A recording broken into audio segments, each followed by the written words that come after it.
Hello, I'm Emily Cricket and it's Emmy Awareness Day on the 12th of May, and today I'm going to talk you through 13 things I've learned in 13 years of having Emmy. Number 1. Don't push through your fatigue if your body is screaming at you to stop doing what you're doing. If I push myself past the feeling of, I'm really tired, I want to lie down right now, then I get twice as much payback than if I had just stopped and rested. Double the headaches, double the brain fog and fatigue. Don't push through it, your body needs a break. Number 2, you're not lazy. There's not much to explain about this. You're not lazy. The third thing I've learned is how to get to sleep. I think I might make a whole video on this, but the golden rule is to turn screens off at least an hour before you want to get to sleep. It's better if it's 2. Number 4, don't boom and bust.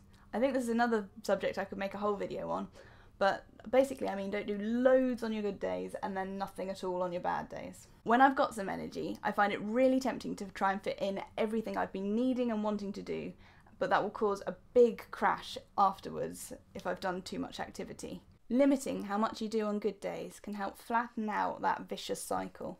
Number 5, resting. I lie down for 4 half-hour rests a day to top up my energy levels. The trick is to rest before I'm desperate to. I have made a whole video on this, so I'll link that down below and up here.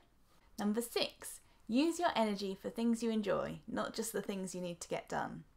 Sometimes I've caught myself thinking, oh, I can't paint my nails today, I haven't done any laundry for 2 weeks, and then I'll end up not doing anything useful because I don't have the energy and not doing anything fun because I did think I should be doing something useful. But honestly, if I take a little bit of time for myself, then sometimes I can feel a little bit more energetic. So nails today, laundry tomorrow. You deserve nice things. Number 7, explain your illness to your friends.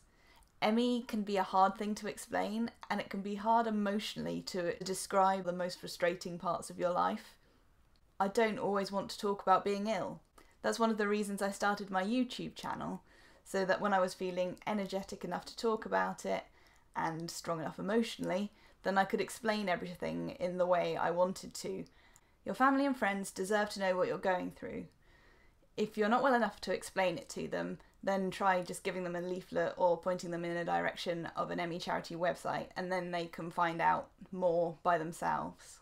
Number 8, not all disabilities are visible.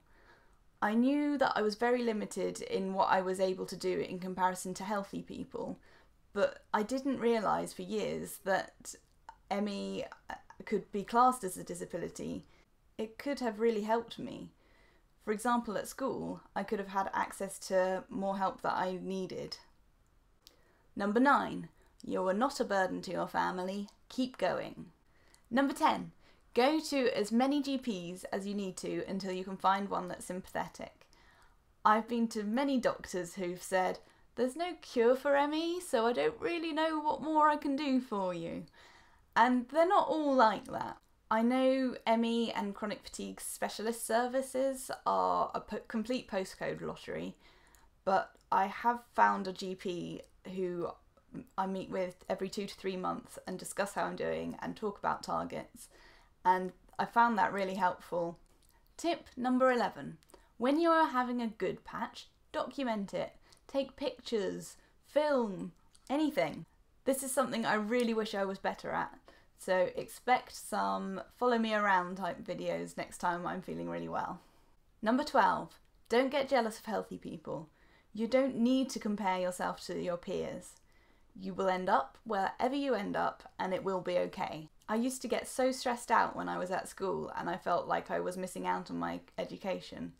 But in hindsight, I really wish I hadn't worried so much and had just believed that everything was going to be fine.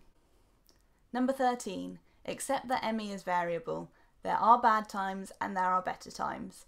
I can find that really helpful to bear in mind, so I don't get bogged down in thinking about what I haven't got and can focus instead in all the really good things I have got.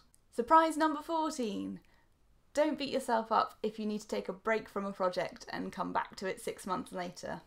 Like when I wanted to do a video called 13 Lessons I've Learnt in 13 Years with Emmy for Emmy Awareness Day in May, and then I ended up doing 14 lessons I've learned in 14 years with Emmy for Invisible Disabilities Week in October. That's it, that's 14 lessons I've learned in 14 years of having Emmy or CFS. I hope you're having a good Invisible Disabilities Awareness Week, and if you're subscribed to my channel, then I'll see you in another video soon. Bye!